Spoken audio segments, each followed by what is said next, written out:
இறை இயேசுவில் என் அன்புமிக்க சகோதர சகோதரிகளே, இன்று அகில உலக திரு அவையானது புனித ரீத்தம்மாளின் திருவிழாவை கொண்டாடி மகிழ்கிறது. அந்த புனிதை நம்முடைய பங்கின் பாதுகாவலாக இருக்கின்றாள். நம்முடைய பங்கு அந்த புனிதையின் பெயரால் அழைக்கப்படுகிறது, ரீத்தாபுரம். நான் இன்று உங்களோடு இணைந்து நம்முடைய பங்கு பாதுகாவலி புனித ரீத்தம்மாளின் திருவிழா திருப்பலியை நிறைவேற்றி உங்களுக்காகவும் எல்லாருக்காகவும் ஜெபிப்பதில் மகிழ்ச்சி அடைகிறேன். எனக்கு இந்த வாய்ப்பை தந்த பங்கு தந்தை அருள் தந்தை ஆண்டனி பிரபுக்கு நான் நன்றி செலுத்துகிறேன். நாம் அனைவரும் பேர் பெற்றவர்கள். ஏனென்றால் நாம் இந்த பங்கை சார்ந்தவர்கள். இந்த பங்கின் பாதுகாவலி இயலாதவற்றை நிறைவேற்றுபவள். என்கிட்ட வட மாநிலத்தில் இருக்கும்போதும் இப்போது பாண்டிச்சேரியில் இருக்கும்போதும் யாராவது என்கிட்ட கேட்டால் எங்கே இருந்து வரீங்க, நான் கோட்டாருன்னு சொல்ல மாட்டேன், கன்னியாகுமரின்னு சொல்ல மாட்டேன். நான் சொல்வது ரீத்தாபுரத்திலிருந்து வருகிறேன். அன்பார்ந்த சகோதர சகோதரிகளே, இது புனித ரீத்தம்மாவுடைய சொந்த ஊர். ஏனென்று நான் சொல்கிறேன் என்றால், இத்தாலி தேசத்தில் பிறந்தவள். அவளுடைய பிறந்த இடத்தின் பெயர் காசியா, செயின்ட் ரீட்டா ஆஃப் காசியா. அந்த இடம் காசியா என்றுதான் பெயர் பெற்றது. ஆனால் அவள் பிறந்த இடத்தில் அவளுடைய பெயர் இல்லாவிட்டாலும் இந்த பங்கு அவளுடைய பெயரால் நியமிக்கப்பட்டிருக்கின்றது, அழைக்கப்படுகின்றது. இது ரீத்தாவுடைய இடம், ரீத்தாபுரம். எனவே ரீத்தாபுரம் பங்கை சேர்ந்தவனாக என்னை எண்ணுவதில் நான் பெருமைப்படுகிறேன், மகிழ்ச்சி அடைகிறேன். புனித ரீத்தம்மாளுடைய சொந்த ஊரை சேர்ந்தவன்தான் நான் என்று அறிந்து மகிழ்கிறேன். அன்பார்ந்த சகோதர சகோதரிகளே, இந்த பங்கில் பிறந்து வளர்ந்து இந்த ஆலயத்தில் இல்லை, பழைய ஆலயத்தில் அருட்சாதனங்களை பெற்று வளர்ந்து இறை ஊழியனாக பணி செய்யும் வாய்ப்பு எனக்கு கிடைத்தது முக்கியமாக புனித ரீத்தம்மாளுடைய பரிந்துரை என்பதை நான் என்று எண்ணி ரீத்தம்மாளுக்கு நன்றி செலுத்துகின்றேன். புனித ரீத்தம்மாள் இன்று அவங்களுடைய திருவிழா, மே 22ஆம் தேதி அவர்களுடைய திருவிழா. இந்த திருவிழாவை நாம் கொண்டாடுவதற்காக மைய கருத்தாக எடுத்துக்கொள்ளப்படுகிறது தாகத்தை தணிக்கும் இயேசுவின் அன்பு. தாகத்தை தணிக்கும் இயேசுவின் அன்பு. இன்றைய பதிலுரை பாடலிலே அழகாக அந்த தாகத்தை பற்றி அவர்கள் பாடினார்கள். தாகத்தை தணிக்கும் அன்பு என்ற மைய கருத்தை நாம் அறிந்ததும் நம்முடைய மனதில் எழும் எண்ணங்கள் என்ன? என்னுடைய தாகம், என்னுடைய குடும்பத்தின் தாகம், என்னுடைய பங்கின் தாகம், என்னுடைய தனிப்பட்ட வாழ்க்கையின் தாகம், இந்த உலகத்தின் தாகம். அப்படித்தான் நாம் எண்ணுகிறோம் இல்லையா? ஒருவர் தனிப்பட்ட ஒருவருடைய தாகங்கள், அவருடைய வாழ்க்கை தேவைகள். நான் நல்லா படிக்கணும், என்னுடைய எதிர்காலம் நல்லாக அமைய வேண்டும், ஒரு நல்ல வாழ்க்கை துணை கிடைக்க வேண்டும், பிள்ளை பேறு கிடைக்க வேண்டும், நல்ல வேலை கிடைக்க வேண்டும், மகிழ்ச்சியாக இருக்க வேண்டும். இதெல்லாம் நம்முடைய தாகங்கள். அதேபோல் குடும்பத்தில் தாகங்கள். என்னுடைய பிள்ளைகள் நல்லா வளரணும், என்னுடைய கணவர் நல்லா இருக்கணும், மனைவி நல்லா இருக்கணும், நாங்கள் நல்லா இருக்கணும், பிள்ளைகள் எல்லாம். இதெல்லாம் குடும்பங்களின் தாகங்கள். பங்குகளிலும் தாகங்கள் இருக்கிற. நம்ம பங்கு நல்ல வளர்ச்சி அடையணும், பங்கிலிருந்து நிறைய அழைத்தல்கள் கிடைக்க வேண்டும். சிலர் இதே நினைப்பாங்க, இந்த பங்கு கோயில் சிறியதாக இருக்கிறது, பக்கத்தில் உள்ள பங்கு கோயில்களெல்லாம் 30 கோடி 40 கோடி செலவிட்டு பெரிய கோபுரங்கள் எல்லாம் வச்சு நல்ல அழகாக இருக்கிறது. நம்ம பங்கும் கோவிலும் அப்படிப்பட்ட ஒரு கோவிலாக இருக்க வேண்டும் என்றும் தாகங்கள் சில நேரங்களில் பங்கு மக்களுக்கு அல்லது பங்கு பேரவைக்கு இந்த தாகங்கள் இருக்கலாம். ஆனால் இது சரியான தாகம் அல்ல. அதிகம் பணம் செலவிட்டு கோவில்கள் கட்டி அதை இயேசு விரும்புவதில்லை. இயேசு எருசலேம் தேவாலயத்தை பார்த்து அழுதவர். ஏனென்றால் உண்மையான கோவில், திருமுழுக்கு பெற்ற ஒவ்வொரு கிறிஸ்தவனும் உண்மையான கோவில். அந்த கோவிலை நாம் நெக்லெக்ட் பண்ணி வெறுத்து மண்ணாலும் சிமெண்டாலும் ஆன கோவில்களை கட்டி புகழ் பெறுகிறோம், பேர் பெறுகிறோம். அது இறைவனின் சித்தம் அல்ல. நமக்கு ஒன்றுபட்டு அந்த இறைவனை வழிபடுவதற்கு, இறைவார்த்தையை கேட்டு அருள் சாதனங்களை பெற்று இந்த உண்மையான கோவிலை இறைவனுக்கு பிரியமுள்ள ஒரு இடமாக மாற்றுவதற்கு ஒரு ஹால் தேவை. அது போதும். மழையில் இருந்தும் வெயிலில் இருந்தும் பாதுகாக்குது. நம்ம எல்லாரும் ஒன்று சேர்ப்பதற்கு ஒரு ஹால் தேவை. இப்படியெல்லாம் கெட்ட வேண்டிய அவசியங்கள் இல்லை என்பதை நாம் அழுத்தம் திருத்தமாக உறுதியாக சொல்ல விரும்புகிறேன். எனவே நம்முடைய பணி ஒவ்வொரு திருமுழுக்கு பெற்ற கிறிஸ்தவர்களை உண்மையான கோவிலாக கட்டி எழுப்புவதுதான் நம்முடைய பணி.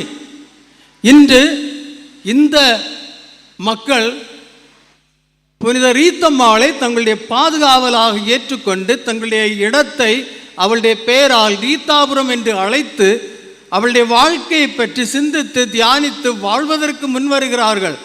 அவள் ஒரு உண்மையான கோவிலாக இருந்ததால் தான் இன்று நம்முடைய பங்குக்கு அவள் ஒரு பாதுகாவலியாக கிடைத்துள்ளாள். காசியாவில் உள்ள ஆலயம் பெரிய ஆலயமாக இருக்கிறது, அதனால் அல்ல. அந்த ஆலயம் எப்படி இருந்தாலும் சரி, ஆனால் அங்கே பிறந்து வளர்ந்து தன்னை ஒரு அழகான கோவிலாக மாற்றிய அந்த புனித ரீத்தம்மாளுடைய வாழ்க்கை தான் நமக்கு மிகவும் பெரிதாக இருக்கின்றது. அதனால் சரியான காரியங்களை நாம் உணர்ந்து அதன்படி செயல்பட முன்வர வேண்டும். வெளி ஆடம்பரங்கள், வெளி வேடிக்கைகள், அதிலெல்லாம் நாம் நம்மை மறந்து உண்மையான கோவில், அதுதான் புனித பிரான்சிஸ் சவேரியார் கோட்டாறு மறைமாவட்ட பாதுகாவலர் என்ன சொல்வார்? ஒருவன் தன் உலகம் அனைத்தையும் தனது ஆதாயம் ஆக்கி கொண்டாலும் தன் ஆன்மாவை இழந்தால் அவனுக்கு என்ன பயன்? இன்று பெரிய கோவில்கள் கட்டி அங்கே வழிபடுவார்கள், அங்கே சண்டை நடக்கிறது, சச்சரவு நடக்கிறது. இது அப்படி இருந்திருக்க வேண்டும், இது இப்படி இருந்திருக்க வேண்டும். பங்கு திருவிழாக்கள் சண்டைகளால் நிறைவேறுகின்றன.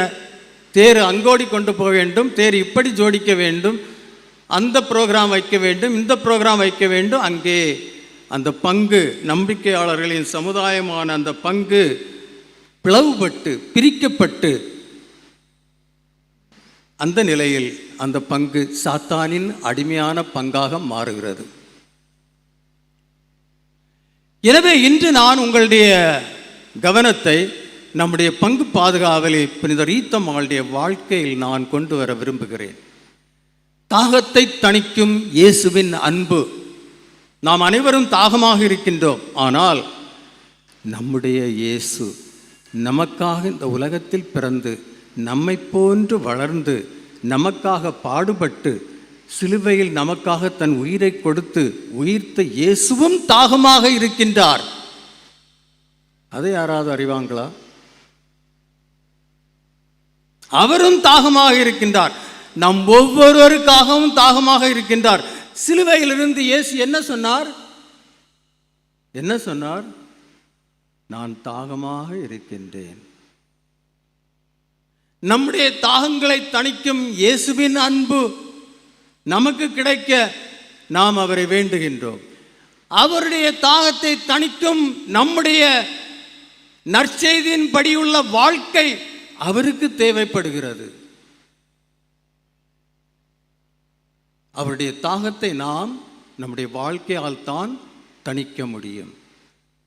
அவருடைய தாகத்தை தணித்த புனிதர்களில் ஒருவர்தான் புனித ரீத்தம்மாள்.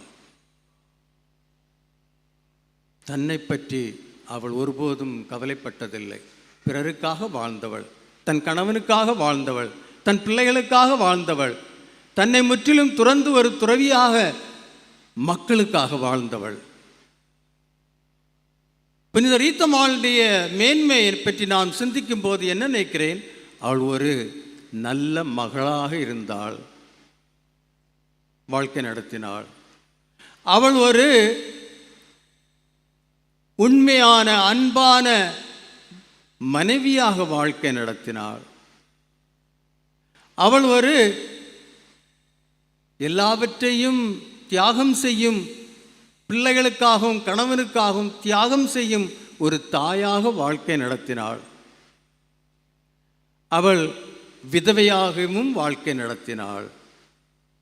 அவள் ஒரு நல்ல பிரமாணிக்கமுள்ள இயேசுவுக்காக தன்னை முழுமையும் கையளித்து இயேசுவின் பாடுகளில் பங்கு பெற்று வாழ்ந்த ஒரு துறவியாகவும், ஒரு நல்ல துறவியாகவும் வாழ்ந்தவள். அதிக புனிதர்கள் அப்படி எல்லாம் இல்லை. ஆனால் நம்முடைய பாதுகாவலே புனித ரீத்தம்மாள் இந்த பல நிலைகளில் இயேசுவுக்கு பிரியமுள்ள, இயேசுவின் தாகத்தை தணிக்கும் ஒரு புனிதையாக வாழ்ந்தவள் தான் அன்னை நம்முடைய புனிதை ரீத்தம்மாள். அவளுடைய அந்த இயேசுவின் தாகத்தை அவள் எப்படி தணிக்கிறாள்?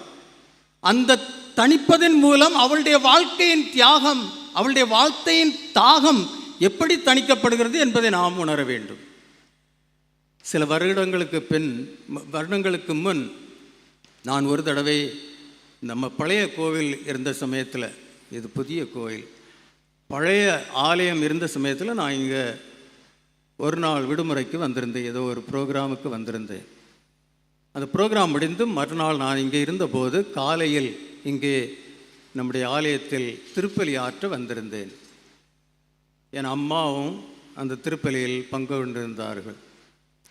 திருப்பலி முடிந்த பிறகு நான் அப்படியே வெளியே வந்து கோயிலுக்குள்ளே பார்த்தேன், அம்மா இருக்கிறார்களா இல்லையா என்று. அங்கே அம்மாவை காணவில்லை. அவங்கள் கோவிலில் அம்மாவை காணலை. அப்போ நான் சொன்னேன், என்னை விட்டுட்டு போயிட்டாங்களா அப்படின்னு அப்படியே அங்கே போனேன். அப்போது பழைய ஆலயத்தில் ஒரு மண்டபம் இருக்கும், பழைய ஆட்களுக்கு எல்லாம் தெரியும். இதைத் தொடர்ந்து ஒரு மண்டபம், அந்த மண்டபத்தின் இந்த பக்கம் புனித ரீத்தம்மாளுடைய சுரூபம் வைக்கப்பட்டிருக்கும்.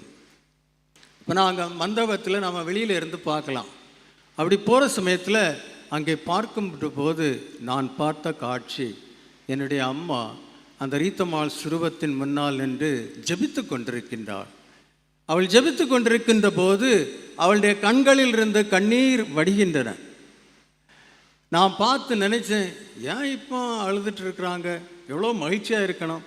அவளுடைய 2 மகன்கள் குருவாக இருக்கிறார்கள், மற்ற பிள்ளைகள் எவ்வளோ நல்ல முறையில் அவர்கள் இருக்கின்றார்கள், ஏன் அழ வேண்டும் என்று நான் நினைத்து கொண்டு அப்படியே வெளியில் காத்துட்டு இருந்தேன். அவங்க ஜெபத்தை முடித்து வெளியில் வந்தபோது நான் கேட்டேன், அம்மா ஏன் அழுகிறீங்க? அப்போ அம்மா சொன்னது, நான் அழலை, நான் அழவில்லை, நான் ஜெபித்து கொண்டிருக்கிறேன். நான் புனித ரீத்தம்மாளிடம் ஒவ்வொரு நாளும் திருப்பலிக்கு பிறகு இப்படி தான் அழுது ஜெபிப்பேன். என்னுடைய பிள்ளைகள் எல்லாம் நல்லா இருக்க வேண்டும், இறைவனின் ஆசிரியரால் நிறைக்கப்பட்டவர்களாக இருக்க வேண்டும், அதிலும் மேலாக என்னுடைய 2 பிள்ளைகளை இறைவன் இறை பணிக்கு தேர்ந்தெடுத்திருக்கின்றார். அந்த 2 பிள்ளைகளும் தூய்மையாக இறைவனுக்கும் திருச்சபைக்கும் பிரமாணிக்கும் உள்ள பிள்ளைகளாக இருக்க வேண்டும் என்று நான் அன்னை புனித ரீத்தம்மாளிடம் ஒவ்வொரு நாளும் திருப்பலிக்கு பிறகு அழுது ஜெபிப்பேன் என்று சொன்னாள். அப்போது நான் கிண்டலாக என் அம்மாவிடம் கேட்டேன், புனித ரீத்தம்மாளை போல ஜெபித்தீங்களா? ஆமாம். எப்படி? புனித ரீத்தம்மாள் தன்னுடைய 2 பிள்ளைகள், அவளுடைய கணவன் கெட்ட வழியில் வாழ்ந்தவன், அவன் பிற எதிரிகளால் கொல்லப்பட்டான். அதன் பிறகு புனித ரீத்தம்மாளுடைய 2 பிள்ளைகளும் பழி வாங்குவதற்காக முயற்சி செய்தார்கள். அப்போது புனித ரீத்தம்மாள் நன்றாக முயற்சி செய்தார்கள். அவர்கள் தன் கணவனை தன் ஜெபத்தாலும் தன்னுடைய முயற்சியாலும் அந்த கணவனை மனம் மாற்றினாள். அவன் இறந்தபோது மனம் மாறிய ஒரு நல்ல மனிதனாக இருந்தவன். அதன் பிறகு இந்த பிள்ளைகள் அப்பாவின் அந்த கொலைக்கு பழி வாங்க வேண்டும் என்று நினைத்து கொண்டு இருக்கும்போது அந்த புனிதை எப்படி ஜெபித்தால் தெரியுமா? ஆண்டவரே, இந்த பிள்ளைகளுடைய மனதை மாற்றும், அவர்கள் நல்லவர்களாக வாழ வேண்டும், பழி வாங்கக்கூடாது, தன் தந்தையை கொண்டவனை மன்னித்து நல்ல வாழ்க்கை வாழ இவர்களுக்கு அருள் புரியும். அப்படி அவர்கள் வாழாவிட்டால் ஆண்டவரே அவர்களை இந்த உலகத்திலிருந்து எடுத்துவிடும் என்று ஜெபித்தவள் தான் நம்முடைய புனித ரீத்தம்மாள். எந்த தாயாவது அப்படி ஜெபிப்பாளா? இங்கே இருக்கின்ற தாய்மார்களிடம் நான் கேட்குறேன், உங்கள் பிள்ளைகள் நல்லா வாழல, கெட்ட வாழ்க்கை வாழ்கிறாங்க, கெட்ட பழக்கத்தில் இருக்கிறாங்க, நீங்கள் ஆண்டவர்கிட்ட போய் ஜெபிப்பீங்களா? ஆண்டவரே இவன் நல்ல வாழ்க்கை வாழலைன்னா இவனை இந்த உலகத்திலேருந்து எடுத்துருன்னு சொல்லுவீங்களா? அந்த அன்னை, அப்படிப்பட்ட ஜெபத்தை செய்த அன்னை நம்முடைய பாதுகாவலி புனித ரீத்தம்மாள். அப்போ நான் அம்மாவிட்ட கேட்டேன், நீங்களும் அப்படி தான் ஜெபித்தீங்களா? இவங்க ரெண்டு பேரும் நல்ல வாழ்க்கை வாழலைன்னா இவங்களை எடுத்துருங்கன்னு சொல்லித்தீங்களா அப்படின்னு. அப்போ அம்மா சொன்னேன், என்ன சொல்கிற? அன்பார்ந்த சகோதர சகோதரிகளே, தாகத்தை தணிக்கும் இயேசுவின் அன்பை பற்றி நாம் இன்று சிந்திக்கிறோம். நம்முடைய தாகம் எப்போதும் எனக்கு வேண்டும், எனக்கு வேண்டும். அந்த ஆண்டவருக்கு தன் உயிரை கொடுத்து உங்களை மீட்ட, உங்களுக்கு வாழ்வு அளித்த அந்த ஆண்டவருக்கு அவருடைய தாகத்தை தணிக்க நீங்கள் என்ன செய்கிறீர்கள்?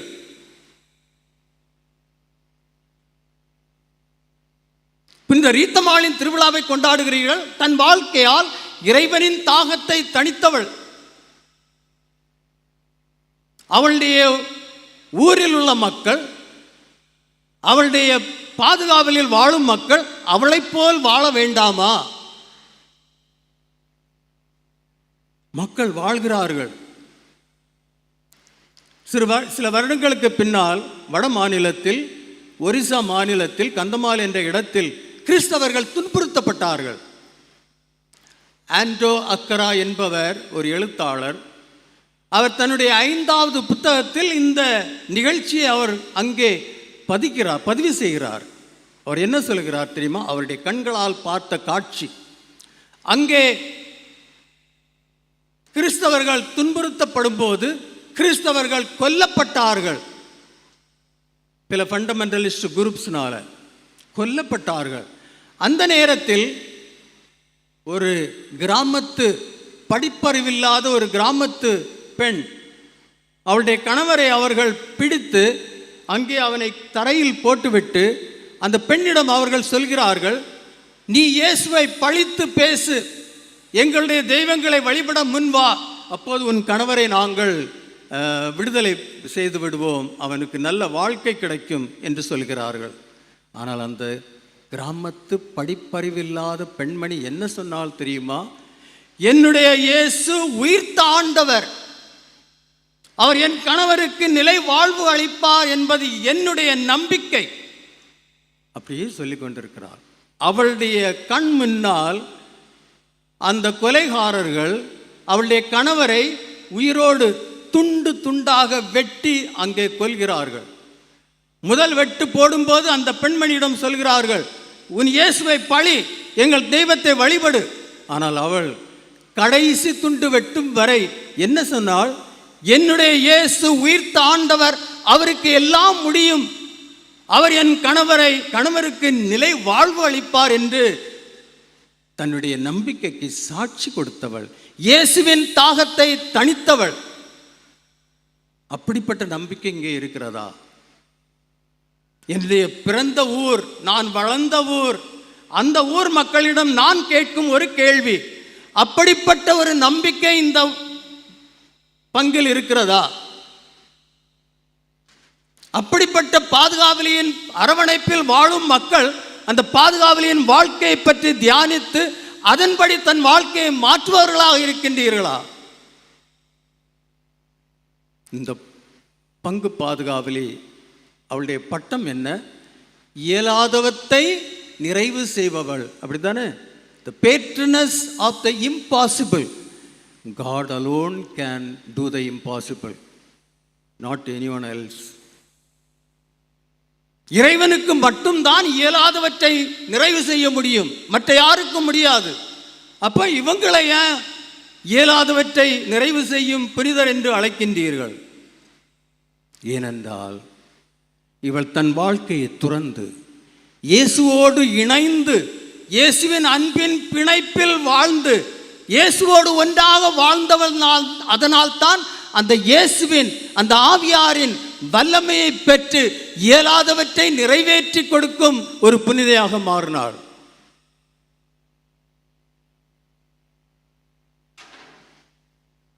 இன்றைய முதல் வாசகத்தில் என்ன வாசிக்க கேட்டோம்? இணைச்சட்ட நூலிலிருந்து நாம் வாசிக்க கேட்டது என்ன? கடவுள் என்ன சொல்கிறார்?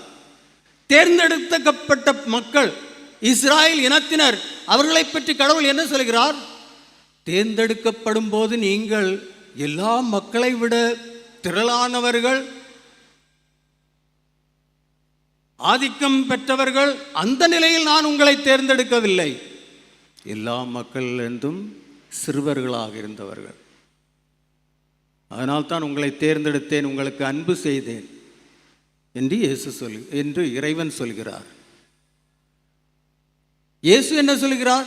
நான் நீதிமான்களுக்காக அல்ல, பாவிகளுக்காக வந்தேன் என்று. அதுதான் இயேசுவின் அன்பு.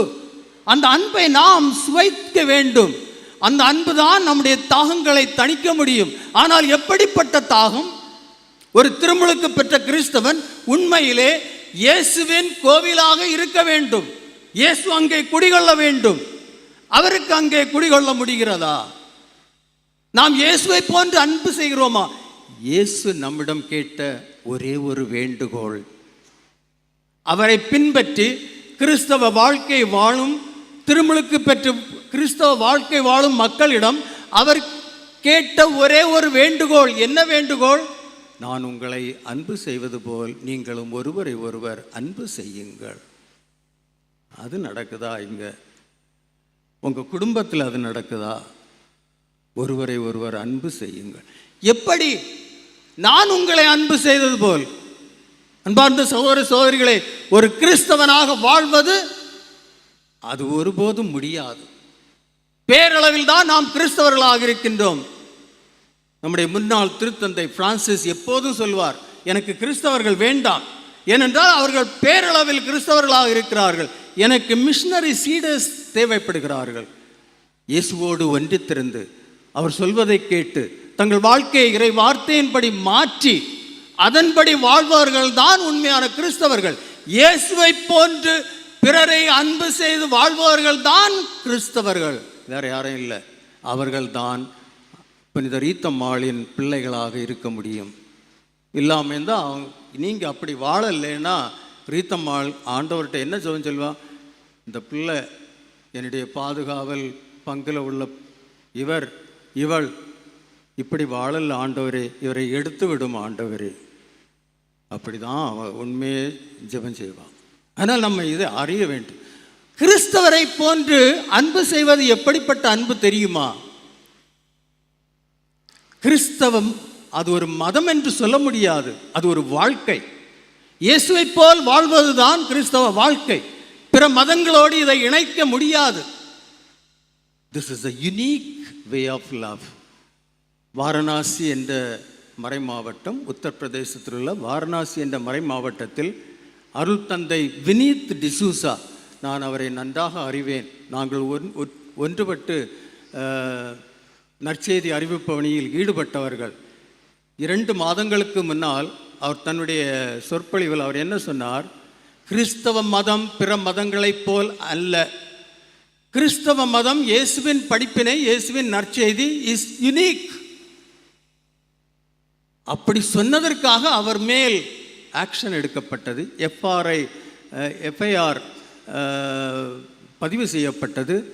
அவர் சில கேள்விகளுக்கெல்லாம் ஆளானார். ஒருவேளை அவளை சிறையில் அடைப்பார்கள் என்று கூட இருந்தோம். ஆனால் இதுதான் உண்மை. இயேசு நம்மிடம் என்ன சொல்கிறார்?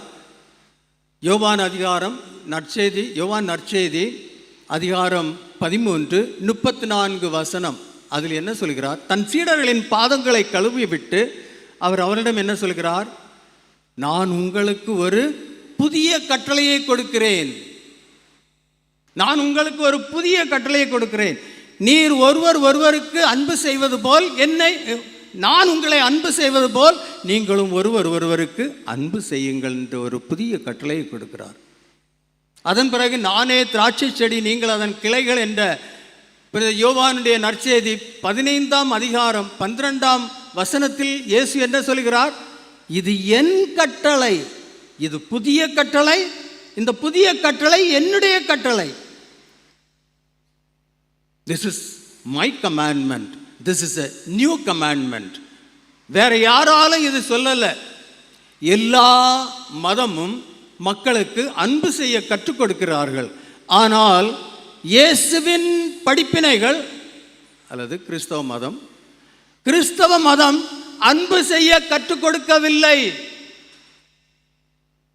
ஒருவேளை நீங்க தவறா புரிஞ்சிருக்கிறீங்க. வேற இந்த உலகத்தில் தோன்றிய எல்லா மதங்களும் மக்களுக்கு அன்பு செய்ய கற்றுக் கொடுக்கிறார்கள். ஆனால் கிறிஸ்தவ மதம் அன்பு செய் என்று சொல்லவில்லை. மாறாக இட்ஸ் a qualified love. இயேசு நம்மிடம் எல்லோரையும் அன்பு செய் என்று சொல்லவில்லை. அவர் என்ன சொல்கிறார்? நான் உங்களை அன்பு செய்வது போல் நீங்களும் ஒருவரை ஒருவர் அன்பு செய். அவர் எப்படி அன்பு செய்தாரான்? அன்பார்ந்த சகோதர சகோதரிகளே, இயேசுவின் அன்பில் 6 குணங்கள் இருக்கின்றன. நாம் ஒருவரை ஒருவர் அன்பு செய்யும் போது அந்த 6 குணங்கள் அந்த அன்பின் செய்கையில் இல்லை என்றால் அது கிறிஸ்தவ அன்பு அல்ல, அது மனித அன்பு. Human love is only a human love. If it has to become a Christian love, it has to have all the 6 characteristics of Christ's love. நாம் ஒருவரை ஒருவர் அன்பு செய்யும் போது அந்த அன்பின் செயலில் இந்த 6 குணங்கள் இருக்க வேண்டும். முதல் குணம் இயேசுவை போன்ற அன்பு. சிலுவையை பாருங்கள், அவர் எப்படி நம்மை அன்பு செய்தார்? தன் உயிரை கொடுத்து, பாடுபட்டு, நம்முடைய பாவங்களுக்காக தன் உயிரை கொடுத்து, நம்முடைய இடத்தில் அவர் அந்த பாவங்களை ஏற்று தன் உயிரை கொடுத்து நம்மை அன்பு செய்தவர். இயேசுவை போல் அன்பு செய்ய அழைக்கப்பட்டிருக்கும் ஒவ்வொரு திருமுழுக்கு பெற்ற கிறிஸ்தவனும் பிறருக்கு தன்னை கையளித்து அன்பு செய்பவனாக மாற வேண்டும். இயேசுவை போன்ற அன்பு, அது முதல் குணம். 2வது குணம் எல்லோரையும் அன்பு செய்வது. அது மட்டுமல்ல, to love everyone with the same intensity. ஒருவேளை நாம் எல்லோரையும் அன்பு செய்ய முடியும், யாருக்கும் நாம் விரோதமாக இல்லை, அப்போ நான் எல்லோரையும் அன்பு செய்கிறேன் என்று நினைக்கலாம். ஆனால் இயேசுவின் அன்பு அப்படிப்பட்ட அன்பு அல்ல. எல்லோரையும் ஒரே விதமாக அன்பு செய்வது. அவர் தன்னுடைய அன்பு சீடர் யோவானையும் எப்படி அன்பு செய்தாரோ அதே போன்று தன்னை காட்டிக் கொடுத்த யூதஸ் அவரையும் அவர் அப்படியே அதே அன்பினால் அன்பு செய்தவர். தந்தை என்னை அன்பு செய்வது போல் நான் உங்களை அன்பு செய்கிறேன். அது முழுமையான அன்பு, 100% லவ். எனவே எல்லோரையும் ஒரே விதமாக அன்பு செய்வது. ஒரு தாய், அவளுக்கு 6 பிள்ளைகள், அந்த 6 பிள்ளைகளையும் அவள் ஒரே விதமாக அன்பு செய்ய முடியுமா? முடியாத காரியம். ஆனால் அதை செய்வதற்காக நாம் அழைக்கப்பட்டிருக்கிறார்கள். இயேசு நம்மிடம் என்ன சொல்கிறார்? என் தந்தை நிறைவாக இருப்பது போல் நீங்களும் நிறைவாக இருங்கள். எதில்? அன்பில். நிறைவாக அன்பு செய்ய வேண்டும். ஆனால் நம்ம எப்படி வாழ்கிறோம்? பிளவுபடுத்தி, பிரித்து, அவன் அந்த ஜாதி, இவன் இந்த ஜாதி, அவன் அந்த மொழி, இவன் இந்த மொழி, அவன் அந்த கலாச்சாரம், அவன் வட இந்தியன், இவன் தென் இந்தியன், இப்படி நாம் இறை மக்களை பிரித்து பிளவுபடுத்தி நாம் அன்பு செய்கிறோம். அது சாத்தானின் அன்பு. அப்படி அன்பு செய்பவர்கள், அப்படிப்பட்ட எண்ணங்களிலும் மனப்பான்மைகளிலும் வாழ்பவர்கள் சாத்தானின் பிள்ளைகள், கடவுளின் பிள்ளைகள் அல்ல. கடவுளின் பிள்ளைகள், திருமுழுக்கு பெற்ற ஒவ்வொரு கிறிஸ்தவனும் தூய ஆவியாரால் செயல்படுபவனாக இருக்க வேண்டும். தூய ஆவியாரால் செயல்படுவான். ஒற்றுமையில் வாழ்பவன், அமைதியில் வாழ்பவன், பிறருக்காக வாழ்பவன், பிறருடைய தேவைகளை உணர்ந்து அதை நிறைவேற்றி வாழ்பவன். ஒரு குடும்பத்தில் இப்படிப்பட்ட அன்பு இருந்தால் அந்த குடும்பம் இறை குடும்பமாக மாறும். இல்லாவிட்டால் அங்கே அமைதி இல்லை, அன்பு இல்லை. அங்கே பிரிவினைகள், சண்டைகள், சச்சரவு. ஏனென்றால் அங்கே இறைவன் இல்லை. அது இரண்டாவது. மூன்றாவது, நாம் எப்படி எல்லோரையும் அன்பு செய்ய முடியும்? எல்லோரும் இறைவனின் சாயலில் படைக்கப்பட்டவர்கள். எல்லோரிடத்திலும் நாம் அந்த இறைவனின் சாயலை பார்த்து to see Jesus in everyone and love them. அன்னை தெரசாள், அவளால் எப்படி இந்த மக்களை எல்லாம் அன்பு செய்ய முடிந்தது, பணிபுரிய முடிந்தது? அவர்களிடம் அவள் தன் இயேசுவை கண்டாள். For Mother Teresa, the Jesus in the Blessed Sacrament, she could see the same Jesus in a man lying in the gutter, filthy, stinking, unapproachable, half dead, filled with worms. Even in that person, she can see and experience and adore the same Jesus who she is in the Blessed Sacrament. That is Christ's love. அதான் கிறிஸ்தவர்களின் அன்பு. எனவே to see Jesus in everyone, அதான் மூன்றாவது குணம்.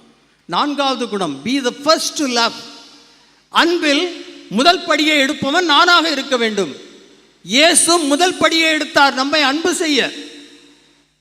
நீங்கள் சிறுவர்களாக இருந்தபோது, புறக்கணிக்கப்பட்டவர்களாக இருந்தபோது நான் உங்களை அன்பு செய்தேன். முதல் வாசகம். எனவே இயேசு என்ன சொல்கிறார்? நாம் அன்பு செய்வதில் சில நேரம் நாம் நினைப்பேன், யாருடைய சண்டை, குடும்பத்திலேயும் சிலருடைய சண்டை, அவங்க நம்ம என்ன நினைப்பேன், நான் ஒரு தப்பை செய்யலை, முற்றிலும் அவருடைய தப்பு.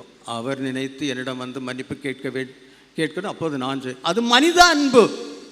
இறை அன்பு என்பது நான் முற்றிலும் குற்றமற்றவனாக இருந்தாலும் பிறர் என்னோடு பேசாமல் இருக்கிறான், நான் முதல் ஸ்டெப் எடுத்து அவரோடு போய் அவரோடு சமரசம் செய்து அவரோடு இணைந்து வாழ்வது, அதுதான் கிறிஸ்தவருடைய அன்பு.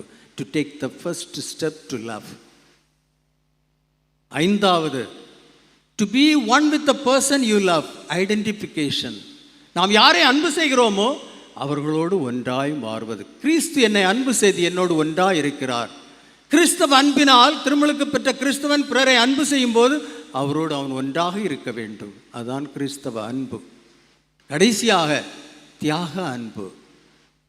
To sacrifice one self for others. இந்த 6 குணங்கள் நம்முடைய அன்பு செயலில் இருக்கும்போது தான் அது கிறிஸ்தவ அன்பு. நாம் கிறிஸ்தவர்களாக இருப்போம். இல்லாவிட்டால் நம்முடைய அன்பு மனித அன்பு, நாம் கிறிஸ்தவர்கள் இல்லை. அதை நாம் அன்னை புனித ரீத்தம்மாளுடைய வாழ்க்கையிலிருந்து நாம் அதை பார்க்க முடிகிறோம். அதனால்தான் இன்றைய 2ஆம் வாசகத்தில் அவளை இயேசுவின் அன்பிலிருந்து யாராலும் பிரிக்க முடியவில்லை. கணவன் எவ்வளவு கொடுமைக்காரனாக இருந்தான், அப்படி இருந்த போதும் புனித ரீத்தம்மாளை இயேசுவின் அன்பிலிருந்து பிரிக்கவில்லை. தன் பிள்ளைகள் எந்த வழியில் நின்றார்கள், அந்த நிலையிலும் புனித ரீத்தம்மாளுடைய அன்பு, இயேசுவின் மீதுள்ள அன்பை, அந்த நிலையும் அவளை பிரிக்கவில்லை. அதன் பிறகு பிள்ளைகள் இறந்து விட்டார்கள், கணவன் இறந்து விட்டான், விதவை ஆனாள், யாராலும் அவள் ஏற்றுக்கொள்ளப்படவில்லை. அந்த நிலையிலும் அந்த நிலைகள் அவளை இயேசுவின் அன்பிலிருந்து பிரிக்க முடியவில்லை. அதன் பிறகு துறவியாக மாறி இயேசுவின் பாடுகளை பெற்று அந்த பாடுகளின் வாழ்க்கை வாழும் போதும் அந்த நிலைகளும் அவளை இயேசுவின் அன்பிலிருந்து பிரிக்க முடியவில்லை. இந்த 2ஆம் வாசகத்தில் புனித பவுலடியார் சொல்வது போல் புனித ரீத்தம்மாளும் சொல்ல முடியும், என்னை எதுவும் யாராலும் எந்த நிலையும், கெட்ட நிலைகள் எல்லாம் என்னை இயேசுவின் அன்பிலிருந்து பிரிக்க முடியாது. அதுதான் ஒரு உண்மையான கிறிஸ்தவன். அப்படிப்பட்ட வாழ்க்கை வாழ இன்று புனித ரீத்தம்மாள் நம்முடைய பாதுகாவலை நம்மை அழைக்கின்றார். நாம் இறைவனுக்கு நன்றி செலுத்துவோம். இப்படிப்பட்ட ஒரு பாதுகாவலை நமக்கு கிடைத்ததற்கு. அவருடைய வாழ்க்கையை பின்பற்றி நீங்கள் 9 நாட்கள், நவநாட்கள், இது வேடிக்கைக்காக அல்ல, எல்லா நாளும் ஒரு கல்ச்சரல் ப்ரோக்ராம் வைத்து வழிபடுவதற்காக அல்ல. இந்த நவநாட்கள் அந்த புனிதையின் குணங்களை பற்றி தியானித்து தம்முடைய வாழ்க்கையில் ஒரு மாற்றத்தை கொண்டு வருவதற்காக தான் பங்கு திருவிழாக்கள் நடத்தப்படுகின்றன. ஆடம்பர வேடிக்கைக்காக அல்ல. உண்மையான கோவிலை கட்டி எழுப்புவதற்கு தான் பங்கு திருவிழாக்கள் நடத்தப்படுகின்றன. எனவே இதை உணர்ந்து நாம் இந்த நாட்களில் நீங்கள் பங்கு திருவிழாவின் போது பெண்டகோஸ்ட் விழாவையும் கொண்டாடுவீர்கள். உண்மையிலே இந்த வருடம் நம்முடைய பாதுகாவலின் திருவிழா நாம் அனைவரும் தூய ஆவியாரால் நிறைக்கப்பட்டு அந்த பங்கு பாதுகாவலி புனித ரீத்தம்மாளைப் போல் வாழும் ஒரு வாழ்க்கையாக அமைய இந்த திருப்பலியிலே நாம் இறைவனை வேண்டுவோம்.